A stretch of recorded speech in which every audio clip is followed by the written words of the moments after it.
بسم اللہ الرحمن الرحیم۔ پیارے ناظرین، السلام علیکم ورحمۃ اللہ وبرکاتہ۔ آج کی اس ویڈیو میں ایک بادشاہ جس کی چھت پر ایک فقیر چڑھ گیا تھا، آخر وہ فقیر بادشاہ کی چھت پر کیوں چڑھا، اس ویڈیو میں ہم آپ کو بتائیں گے۔ ویڈیو کو لائک، چینل کو ضرور سبسکرائب کیجیے گا۔ ایک اللہ والے تھے جن کا نام حضرت ابراہیم ادھم رحمۃ اللہ تعالی علیہ تھا۔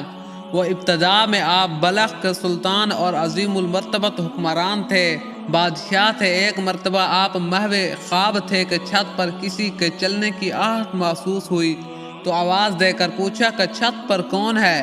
جواب ملا کہ آپ کا ایک شناسہ ہوں، اونٹ کی تلاش میں چھت پر آیا ہوں۔ آپ نے فرمایا کہ چھت پر اونٹ کس طرح آ سکتا ہے؟ تو اس نے جواب دیا، آپ کو تاج و تخت میں خدا کس طرح مل جائے گا؟ یہ سن کر آپ ہیبت زدہ ہو گئے، اور دوسرے دن جس وقت دربار جمع ہوا تھا، بادشاہ کا دربار لگا، تو ایک بہت ہی ذی حشم شخص دربار میں آ پہنچا۔ حاضرین پر کچھ ایسا رعب و طاری ہوا کہ کسی میں کچھ پوچھنے کی سکت باقی نہ رہی، اور وہ شخص تیزی کے ساتھ تخت شاہی کے نزدیک پہنچ کر چاروں طرف کچھ دیکھنے لگا۔ اور جب ابراہیم ادھم نے سوال کیا کہ تم کون ہو اور کس کی تلاش میں آئے ہو، تو اس نے کہا کہ میں قیام کرنے کی نیت سے آیا تھا، لیکن یہ تو سرائے معلوم ہوتی ہے، ایک ہوٹل معلوم ہوتا ہے، اس لیے یہاں قیام ممکن نہیں ہے۔ تو آپ نے فرمایا کہ برادرم، یہ سرائے نہیں ہے بلکہ شاہی محل ہے۔ اس نے سوال کیا کہ آپ سے قبل یہاں کون آباد تھا؟ فرمایا کہ میرا باپ، میرا دادا، غرض کے اس طرح کئی پشتوں تک پوچھنے کے بعد اس نے کہا، اور اب آپ کے یہاں کون رہے گا؟ فرمایا کہ میری اولادیں۔ اس نے کہا، ذرا تصور فرمائیے، جس جگہ اتنے لوگ آ کر چلے گئے ہیں اور کسی کو الثبات حاصل نہ ہو سکا، وہ جگہ اگر سرائے نہیں ہے، ہوٹل نہیں ہے، تو اور کیا ہے؟ یہ کہہ کر وہ اچانک غائب ہو گیا، اور حضرت ابراہیم ادھم چونکہ رات کے واقعے سے بہت مضطرب تھے، اس لیے اس واقعے نے اور بھی بے چین کر دیا، اور اس کی جستجو میں نکل کھڑے ہوئے۔ اور ایک جگہ جب ملاقات کے بعد آپ نے ان کا نام دریافت کیا کہ آپ کون ہیں، تو انہوں نے فرمایا کہ مجھے خضر کہتے ہیں۔ تو آپ اسی اثناء میں لشکر سمیت شکار کے لیے روانہ ہوئے، لیکن لشکر سے بچھڑ کر جب تنہا رہ گئے تو غیب سے ندا آئی کہ اے ابراہیم، موت سے قبل بیدار ہو جاؤ۔ اور یہ آواز مسلسل آتی رہی، جس سے آپ کی قلبی کیفیت دیگر گوں ہو گئی، تبدیل ہوتی چلی گئی۔ پھر اچانک سامنے ایک ہرن نظر آیا، اور جب آپ نے اس کا شکار کرنا چاہا تو وہ بول پڑا کہ اگر آپ میرا شکار کریں گے تو آپ خود شکار ہو جائیں گے، اور کیا آپ کے تخلیق کا یہی مقصد ہے کہ آپ سیر و شکار کرتے پھریں؟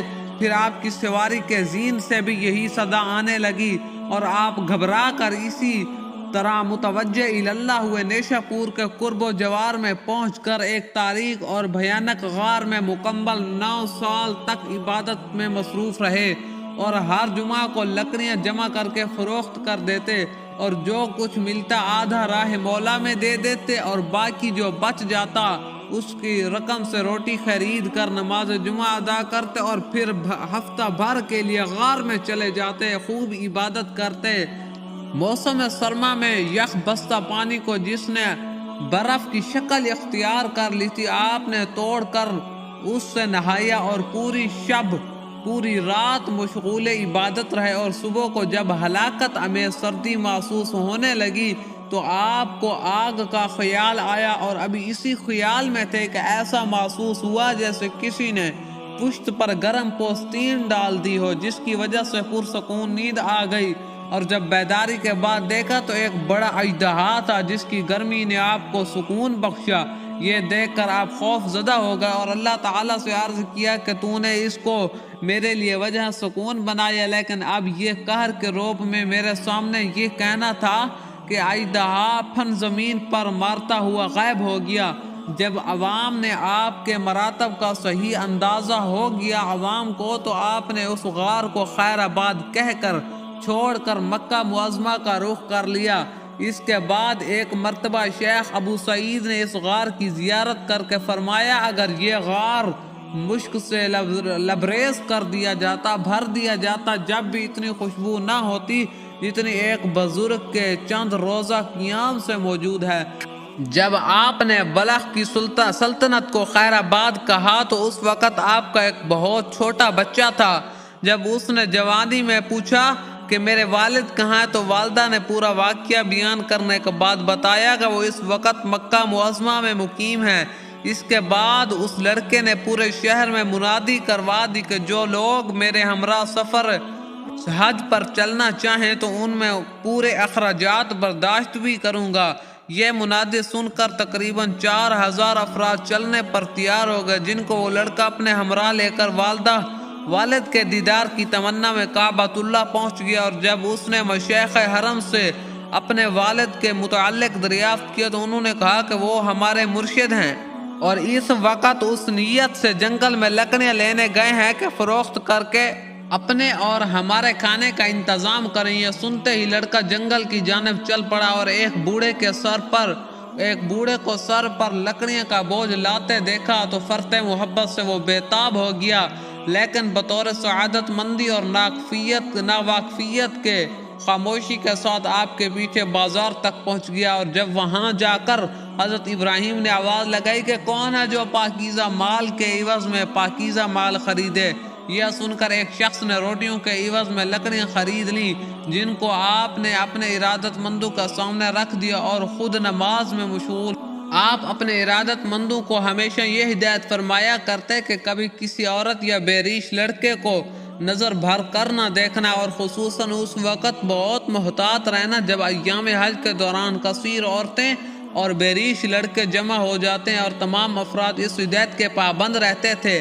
آپ کے ہمراہ طواف میں شریک رہتے، لیکن ایک مرتبہ حالت طواف میں آپ کا لڑکا سامنے آ گیا اور بے ساختہ آپ کی نگاہیں اس پر جم گئیں، اور فراغت طواف کے بعد آپ کے ارادت مندوں نے عرض کیا کہ اللہ پاک آپ کے اوپر رحم فرمائے، آپ نے جس سے باز رہنے کی ہمیں ہدایت کی تھی آپ اس میں مبتلا ہو گئے ہیں۔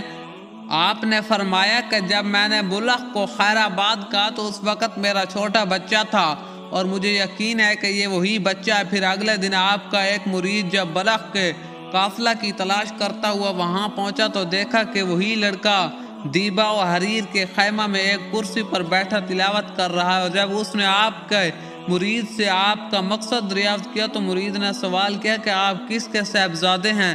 یہ سنتے ہی اس لڑکے نے روتے ہوئے کہا کہ میں اپنے والد کو نہیں دیکھا، لیکن کل ایک بوڑھے لکڑہارے کو دیکھ کر یہ محسوس ہوا کہ شاید یہی میرے والد ہیں، اور اگر میں ان سے کچھ پوچھ گچھ کرتا تو اندیشہ تھا کہ وہ فرار ہو جاتے، کیونکہ وہ گھر سے فرار ہیں اور ان کا اسم گرامی ابراہیم بن ادم ہے۔ یہ سن کر مرید نے کہا کہ چلیے میں ان سے آپ کی ملاقات کروا دوں، اور اپنے ہمراہ آپ کی بیوی اور لڑکے کو لے کر بیت اللہ میں داخل ہو گیا، اور جس وقت بیوی اور بچے کی آپ پر نظر پڑی تو فوراً محبت سے بےتابانہ دونوں لپٹ گئے اور روتے روتے بے ہوش سے ہو گئے، اور ہوش آنے کے بعد جب حضرت ابراہیم نے پوچھا کہ تمہارا دین کیا تو لڑکے نے جواب دیا اسلام۔ پھر سوال کیا تم نے قرآن کریم پڑھا ہے؟ لڑکے نے اس بات میں جواب دیا۔ پھر پوچھا کہ اس کے علاوہ اور بھی کچھ تعلیم حاصل کی ہے؟ لڑکے نے کہا جی ہاں۔ یہ سن کر فرمایا الحمدللہ۔ اس کے بعد جب آپ نے جانے کے لیے اٹھے تو بیوی اور بچے نے اصرار کر کے آپ کو روک لیا، جس کے بعد آپ نے آسمان کی طرف چہرہ اٹھا کر کہا کہ یا الہی اغثنی۔ یہ کہتے ہی آپ کے صاحبزادے زمین پر گر پڑے اور فوت ہو گئے، اور جب ارادت مندوں نے سبب دریافت کیا تو فرمایا کہ جب میں بچے سے ہم آغوش ہوا تو وہ فور جذبات اور فرط محبت سے بےتاب ہو گیا، اور اسی وقت یہ ندا آئی کہ ہم سے دوستی کے دعویٰ کے بعد دوسرے کو دوست رکھتا ہے۔ یہ ندا سن کر میں نے عرض کیا کہ یا اللہ، یا تو لڑکے کی جان لے لے یا پھر مجھے موت دے دے۔ چنانچہ لڑکے کے حق میں دعا مقبول ہو گئی۔ اگر اس پر کوئی اعتراض کرے تو میرا یہ جواب یہ ہے کہ یہ واقعہ حضرت ابراہیم علیہ السلام کے واقعے سے زیادہ تحیر خیز نہیں ہے، کیونکہ انہوں نے بھی تعمیل حکم میں اپنے بیٹے کو قربان کر دینے کی ٹھان لی تھی۔ آپ گریہ اوزاری فرماتے یعنی روتے روتے مکمل 40 برس تک 40 سال کے عرصے میں مکہ معظمہ پہنچے، اور جب اہل حرم بزرگوں کو آپ کی آمد کی اطلاع ملی تو وہ برائے استقبال نکل کھڑے ہوئے، اور آپ نے محض اس خوف سے کہ کوئی شناخت نہ کر سکے خود کو قافلے سے جدا کر لیا، اور جب خادمان اہل حرم نے جو آگے آگے تھے دریافت کیا کہ ابراہیم بن ادم کتنی دور ہیں، اس لیے کہ اہل حرم ان سے نیاز حاصل کرنے آ رہے ہیں، تو آپ نے فرمایا کہ وہ لوگ ایک ملحد اور دوریا سے کیوں ملنا چاہتے ہو؟ یہ سنتے ہی خدام نے آپ کے منہ پر تھپڑ مارتے ہوئے کہا کہ ملحد و دہریہ تو خود ہے۔ آپ نے فرمایا کہ میں بھی تو یہی کہہ رہا ہوں، اور جب وہ لوگ آگے نکل گئے تو آپ نے اپنے نفس سے فرمایا اپنے کرتوت کی سزا بھگت لی، کیونکہ خدا کا شکر ہے کہ آل حرم کے استقبال کرنے کی خواہش پوری نہ ہو سکی۔ اور اس کے بعد جب لوگوں نے آپ کو شناخت کر لیا تو اس قدر عقیدت مند ہو گئے، آپ نے بھی وہیں سکونت اختیار کر لی، اور بے شمار افراد آپ کے ہاتھوں پر بیعت ہوئے، اور آپ کی یہ حالت تھی کہ حصول رزق کے لیے بڑی مشقت کے ساتھ کبھی جنگل سے لکڑیاں لا کر فروخت کرتے اور کبھی کسی کے کھیت پر رکھوالی کا کام کرتے تھے۔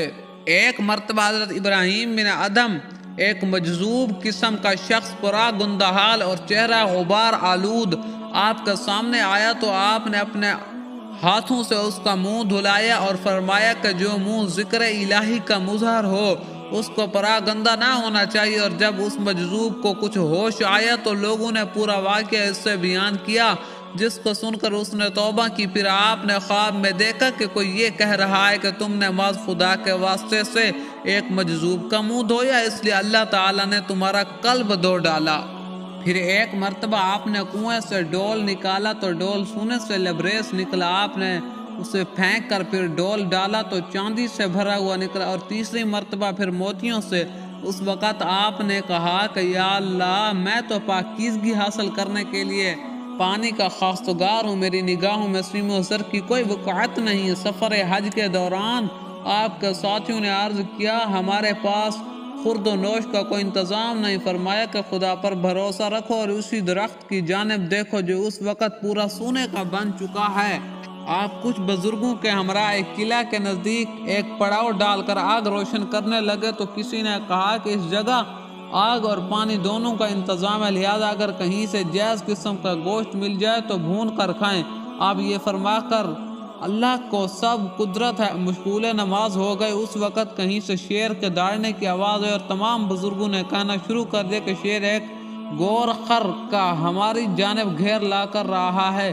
چنانچہ سب نے گور خر کو پکڑ کر ذبح کیا، اور جب تک سارے لوگ کھانا کھاتے رہے وہ شیر نگرانی کرتا رہا۔ اور آپ کے انتقال کے بعد پورے عالم نے یہ ندا سنی کہ آج دنیا کا امن فوت ہو گیا۔ اس کے بعد آپ کے انتقال کی اطلاع ملی، لیکن آپ کی گمشدگی کی وجہ سے نہ تو یہ معلوم ہو سکا کہ آپ کا مزار کہاں ہے، اور نہ یہ پتہ چلا کہ انتقال کس جگہ پر ہوا۔ بعض حضرات کا خیال ہے کہ مزار بغداد میں، اور بعض کہتے ہیں کہ حضرت لوط کی قبر کے نزدیک شام میں مدفون ہے۔ محترم ناظرین، امید ہے آپ کو ویڈیو اچھی لگی ہوگی۔ ویڈیو کو لائک، چینل کو ضرور سبسکرائب کیجئے، کیونکہ میں آپ کو اسی طرح کی مزید اسلامی واقعات والی ویڈیوز سناتا رہوں گا۔ جزاک اللہ۔